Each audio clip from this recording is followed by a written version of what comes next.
Friday.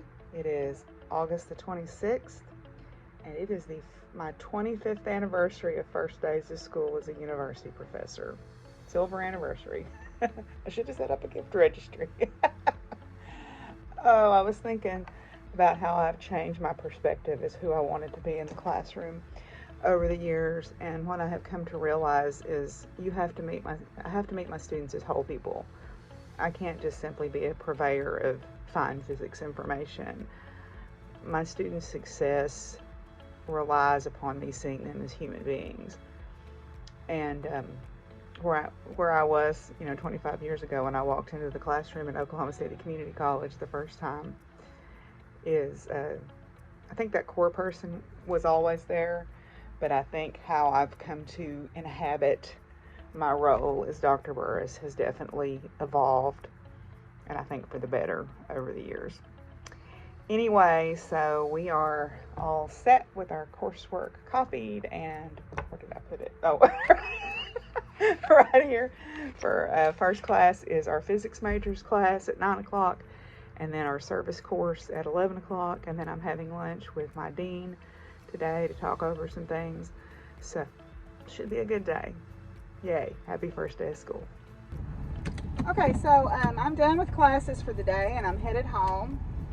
I had lunch with my dean today to talk over some things and kind of get some perspective on how I can better contribute to the health of our department and our college, and what role kind of I want to take as sort of a senior faculty member. And that was good. So, I had let myself get kind of downtrodden about some things, and part of that's my fault, and I need to just take the bull by the horns, so to speak, and do some things. So I'm going to. So I'm headed home now, and gotta go by the feed store, which is the usual thing, feed store, and then go home and take care of my normal evening chores. Had good groups. I think we're going to have a good semester. Seemed like they were pretty engaged. My majors class is small, but that's okay. My other class is the normal size for that class. So I think it'll be a good group.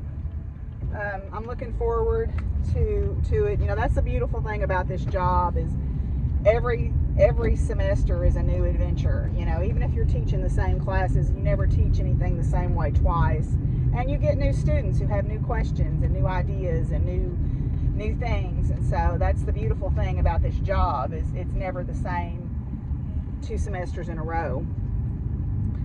So yeah, I'm excited to get to move forward with that stuff, and see what's happening. So I guess we'll check back in a little bit. You got shut up in a bad place today, didn't you? Yeah, you got shut up in the drawer and left there all morning. But you're all right. You're all right, huh, Simon? You're all right, poor little thing. Poor little thing. But you're okay now. And you forgive. Okay. You making sure that I'm got a pulse? What are you doing? Yeah, you're a good boy. No making biscuits on. No making biscuits on my face. No making biscuits on my face. Good boy. Hi, Peachy. You're a good girl. Yes, you're a good girl. Molly. You're gonna fall. You good girl. Oh yeah.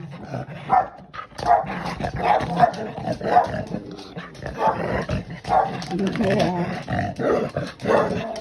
Have fun, baby.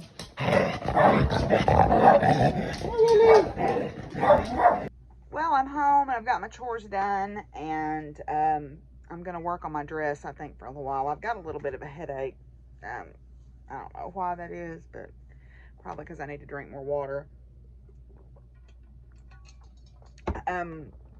So I've got a couple of projects I'm working on. I want to work on that fish dress, but I also want to make myself a shoe storage bag. Since I buy a lot of my shoes resale, like off of Poshmark or whatever, they often don't come with boxes. And so storage becomes an issue if that's the case. So my mom had made me a shoe bag, and I don't know where it is. I know I've still got it, but I don't off the top of my head know where it is. And I've got some fabric in what Chris gave me that I think would make a good shoe bag.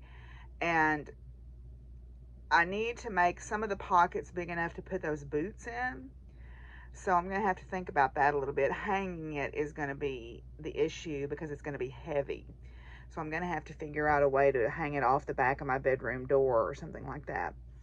But anyway, so I'm going to work on my dress, I think, for a little while tonight. I want to kind of go take a nap, but the dogs won't let me. I guess because I've been gone part of the day.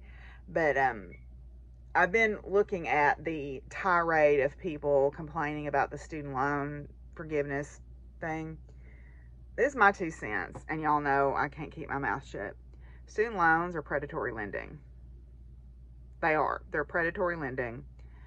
The people posting that a machinist should not have to pay for the person, you know, for an art major's loan. The fact is that art major, if they've been paying on that loan, have probably paid back the principal amount that they borrowed already, and they're paying on this ridiculous compounding interest.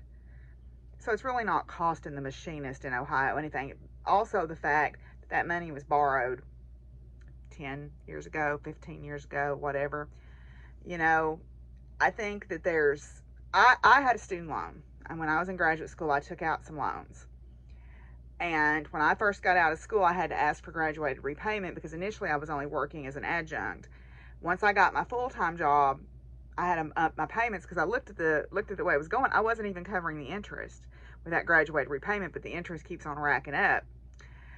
And so I paid mine off. What I did is I paid on it until I moved back home, and then I had a small retirement account out in Oklahoma that I didn't want to keep track of, so I cashed it out, took the hit, and paid my loan off. I don't have any qualms about people. I have no problem with people getting loan forgiveness. I just don't. I don't.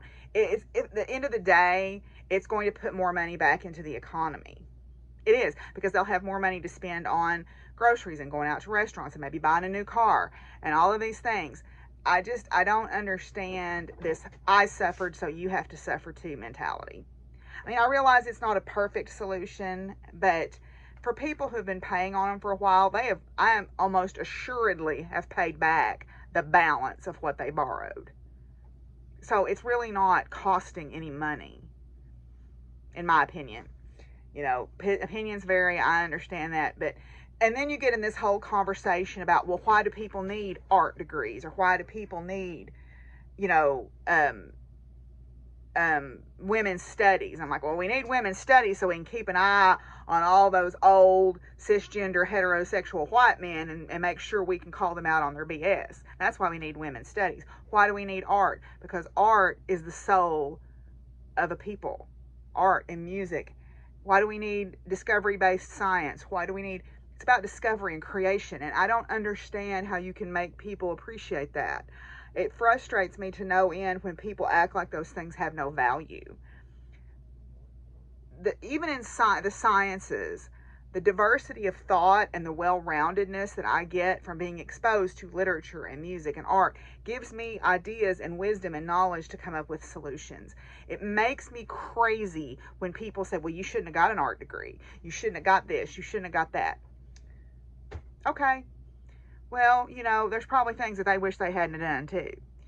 But whatever. I just get real. It's just another example of one group of people trying to paint anyone who wants to educate themselves beyond a high school education, whether it's whatever form that takes.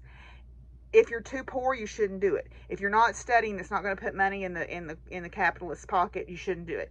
If, you know, I mean, it makes me crazy. It makes me crazy. you know, to think about it. And it just frustrates me to no end that people don't see the value in art and music and literature and women's studies and museum studies and all these things. I just don't understand it. I don't. But that's the way. That's the, you know, when a civilization falls, what's the first thing they do? They burn the library, right? We don't want those people being smart because then they might question our authority. I don't understand why people don't want people to be well read and being intelligent and having a degree the two don't go together. They don't go together at all. You can be well read and intelligent and a lifelong learner and never have set foot on a university campus. And you can be on a university campus and not have a lick of sense or a lick of perspective or any of that. But there are people who go to the school of life, and I think that well-roundedness is so important. Anyway, that's my diatribe. So let's do our cards. So we're going to do 2 today out of the believing your own magic. The first one is Voyage. You already have all the answers. You've been feeling lost for a while now, wandering through your life aimlessly, searching everywhere for meaning and never coming up with anything of substance. That's the problem. You keep searching for answers outside yourself when all the answers can be found within. If you take time to look, you need a spiritual mentor, and at this point in your life, that person needs to be you. That's part of the charge of the goddess. If that which thou seek you cannot find within yourself, you will never find it without yourself. That's the number one thing we learn in the charge of the goddess, is if that which you seek is not in here, it is surely not out there. That's the answers. It's in here. So, anyway, Shark is the next one.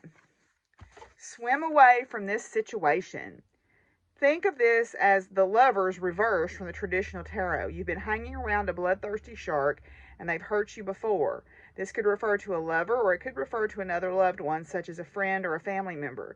To put it simply, you deserve better treatment and you're never going to find it with them. Leave now. Situation like this often grows so dire that you will no longer feel safe swimming away. Yes. And that is a hard pill to swallow sometimes, but yes. All right. Then the power of flowers today is saguaro cactus. The saguaro cactus is a majestic plant known to reach the height of 20 feet or more. Given its slow-growing nature, approximately 1 foot for every 15 years of life, the lifespan of 300 years is not unusual for this grandfather of the plant world. The mature plant has a root system capable of holding up to 200 gallons of water, enough to sustain it for an entire year. The elixir can help individuals align vertically to a higher order of personal authority and integrity. Father issues on both personal and cultural levels are eased as one attunes to the wisdom of the inner wise grandfather who protects and guides his people. At the personal level, saguaro cactus essence is especially healing for those who have lost a father at an early age or experienced paternal abandonment at or before birth. In addition, it is also highly recommended for ceremony and ritual, especially where tradition and age are being honored. The archetype is Grandfather Wisdom, the Timekeeper. Timekeepers understand that all life is made up of certain archetypal patterns. The elders who carry time within them understand that such patterns are imprinted on our dreams, intentions, and self-knowing, and furthermore, they change with the growth and evolution of Earth and all the galaxies. Grandfather Wisdom patiently watches over the many offspring issuing forth from Grandmother's sacred womb. Saguaro cactus is a powerful healing presence. Its stature and dignity symbolize the shift you are undergoing in relation to your own personal power. The masculine principle within your psyche is rebalancing at this time, and you find yourself able to receive Grandfather's sacred knowledge, which resides within your heart, just as the lives at the center of this proud, majestic plant. Just as it lives at the center. Homophones. Or homonyms. I don't know. Homophones mean they sound the same, but they're spelled differently, like red and homonyms. I don't know.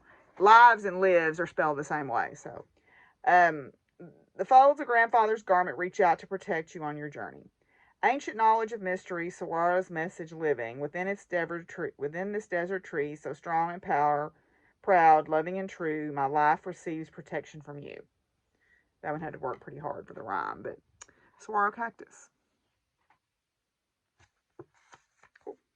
Alrighty, that's where I'm going to call it quits for today. Got a basket making class tomorrow, y'all. Yay! So I'm excited about that. So I will check in with you guys tomorrow. Bye.